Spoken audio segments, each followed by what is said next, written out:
What you're about to hear sounds impossible, but it's real. In all of human history, only one man is officially known to have survived two atomic bombings. Not once, not barely, but fully lived through both. His name was Tsutomu Yamaguchi.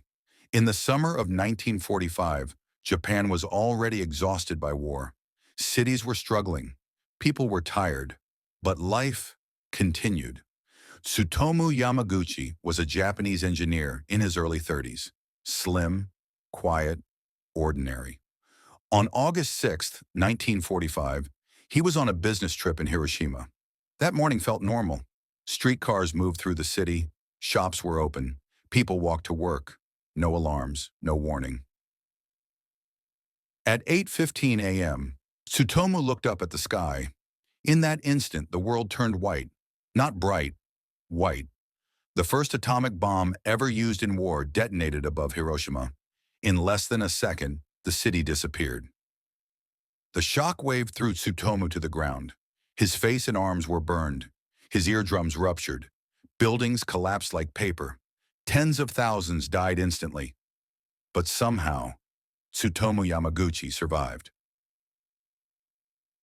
That night, he wandered through the ruins. Fires burned everywhere. Bodies lay covered in cloth. The air was thick with ash and smoke. He found shelter. He stayed alive. 3 days later, injured and bandaged, Tsutomu did the unthinkable. He went home. Trains barely worked. The country was in chaos. But he reached Nagasaki, his hometown. On the morning of August 9th, Tsutomu returned to work. His co-workers listened as he tried to explain Hiroshima. They didn't believe him. They said one bomb couldn't destroy an entire city. So Tsutomu described the light, the heat, the silence after. And then, the sky flashed white again. Another atomic bomb detonated over Nagasaki. Another city destroyed. Once again, Tsutomu Yamaguchi survived. His home was damaged. His wife and newborn child were injured. Radiation sickness followed. Hair fell out. Pain lasted for years, but he lived. Decades later, the Japanese government officially recognized Tsutomu Yamaguchi as the only person to survive both atomic bombings. He spent his later life speaking out against nuclear weapons, not in anger, but in warning.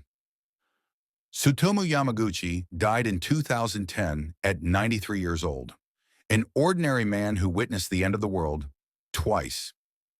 If you ever think history sounds unbelievable, remember this story, because sometimes the most impossible stories are true. History doesn't whisper, it leaves scars. Subscribe, like, comment, and share for more stories the world doesn't want you to forget.